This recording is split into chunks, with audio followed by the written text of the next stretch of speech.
9월 17일 수요일 기도로 돕는 그 사랑 매일 묵상. 오늘은 시편 147편 12절에서 20절입니다. 15절에 보면 그 14절까지는 지금 하나님이 우리를 먹이신다, 우리에게 공급하신다는 말씀이 있고, 그리고 15절부터는 이 말씀에 대한 내용이 계속 나오고 있습니다. 특히 15절에 보면 그의 명령을 땅에 보내시니 그의 말씀이 속히 달리는도다, 이런 표현이 있죠. 하나님의 말씀이 달린다, 이런 표현합니다. 또 속히 달린다, 이렇게 표현하죠. 하나님 말씀을 우리에게 보내주시고 그 말씀이 결국 우리를 살게 한다, 그런 의미를 담고 있습니다. 그의 말씀이 속히 달리시는도다 라는 제목으로 말씀을 좀 나누려고 합니다. 우리가 12절부터 14절까지 보면 하나님의 공급하심을 지금 찬양하고 있습니다. 예루살렘아 여호와를 찬송할지어다, 시온아 내 하나님을 찬양할지어다. 이런 찬양이 나오면 하나님을 찬양해야 된다라는 그런 게 아니라 하나님이 우리를 위해서 행하신 일이 먼저 있는 거죠. 그 내용들을 이제 살펴보면 찬양의 이유가 나오는데, 그가 너의 문빗장을 견고하게 하시고 너의 집을 견고하게 해 주신다는 거죠. 그리고 내 가운데 있는 너의 자녀들에게 복을 주셨으며 내 경내를 평안하게 하시고 아름다운 밀로 너를 배불리시며. 그러니까 하나님이 우리의 가정과 우리에게 먹을 것과 그리고 우리의 자녀들과 그리고 우리의 경내, 우리의 마을과 그리고 아름다운 밀로 우리를 수확하게 하고 우리의 가정의 주인이 하나님이 되신다는 것을 좀 신뢰할 필요가 있습니다. 돈 걱정하고 여러 가지 염려하고 삶에 많은 스트레스가 있는데, 사실 그 염려한다고 뭔가 문제가 해결되는 것은 아니잖아요. 기도할 필요가 있습니다. 하나님이 우리의 인생의 공급자가 되신다는 그런 신뢰를 좀 가지는 거죠. 그렇지 않으면 염려와 두려움이 우리를 이끌어가면 하나님의 말씀과 하나님보다, 그리고 내가 뭔가 이렇게 돈 벌어야 되는 거, 그리고 내가 해야 되는 무언 것에 더 앞설 수 있습니다. 그럼 그것이 우리의 우상이 되어서 결국 우리를 이끌어가서 우리가 원하지 않는 곳에 결국 그곳에 이제 도달하게 되는 그럴 때가 있죠. 그러니까 하나님이 우리 문빗장을 견고하게 하시는 분이시다. 우리 자녀들을 하나님이 복을 주시는 분이시다. 그리고 하나님께서 우리의 경내를 평안하게 하시는 분이시다라는 그 공급을 신뢰하며 우리가 기도할 필요가 있습니다. 그 하나님의 공급을 신뢰할 때 더 열심히 일할 수도 있는 거죠. 그 아버지가 자녀를 키울 때 그 아버지가 자녀를 다 그 먹이고 입히고 하는 거잖아요. 자녀가 그걸 걱정할 필요가 있습니까?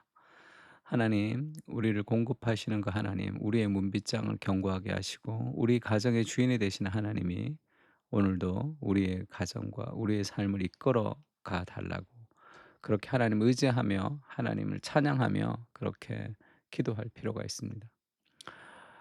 고린도후서도 심는 자에게 씨와 먹을 양식을 주시는 이가 너희 심을 것을 주사 풍성하게 하시고 너의 의의 열매를 더하게 하시리니, 그 모든 것이 다 하나님의 손 안에 있는 거죠. 우리의 일과 우리의 직업과 그리고 우리의 월급과 그 모든 것이 다 하나님이 우리에게 공급하신다 얘기합니다.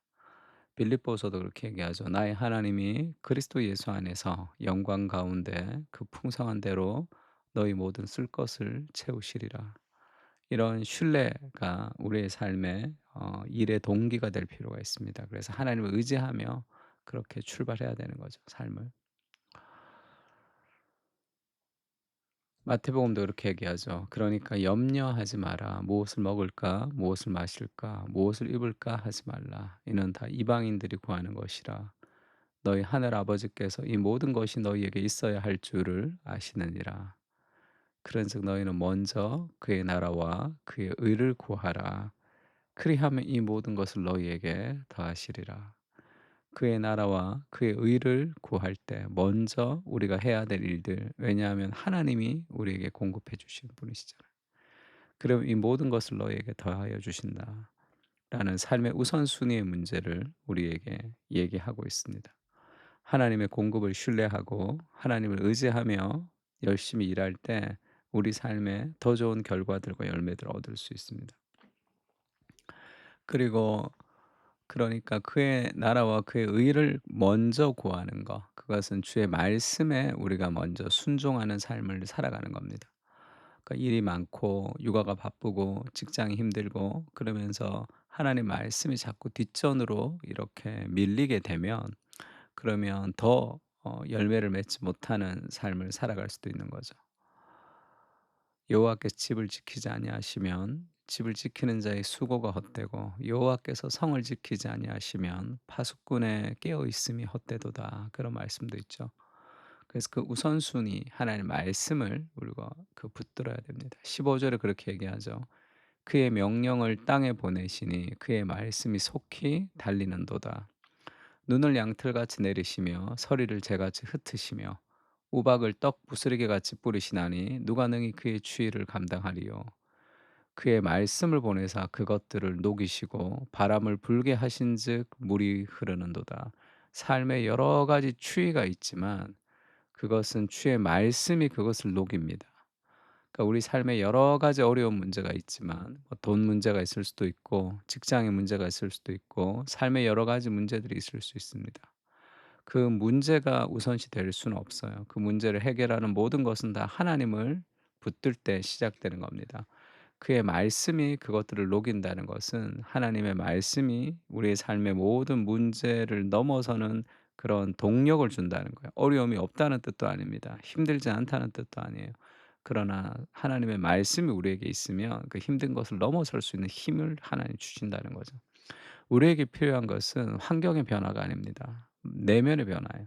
그의 말씀이 우리를 평안하게 하는 거죠. 그가 그의 말씀을 야곱에게 보이시며 그의 율례와 규례를 이스라엘에게 보이시는도다. 그는 어느 민족에게도 이와 같이 행하지 아니하셨나니 그들은 그의 법도를 알지 못하였도다. 할렐루야. 가장 큰 인생의 복이라면 하나님을 아는 거죠. 하나님을 아는 지식. 그 하나님의 인격을 우리에게 어떻게 하나님이 알려주시느냐. 기독교가 가지는 두 가지의 전제가 뭐냐면요. 하나님은 존재하신다. 하나님이 계신다라는 그것을 믿는 겁니다. 그리고 두 번째는 그 하나님께서 우리에게 말씀하시는 분이시다라는 것을 신뢰하는 거죠. 그것이 성경입니다.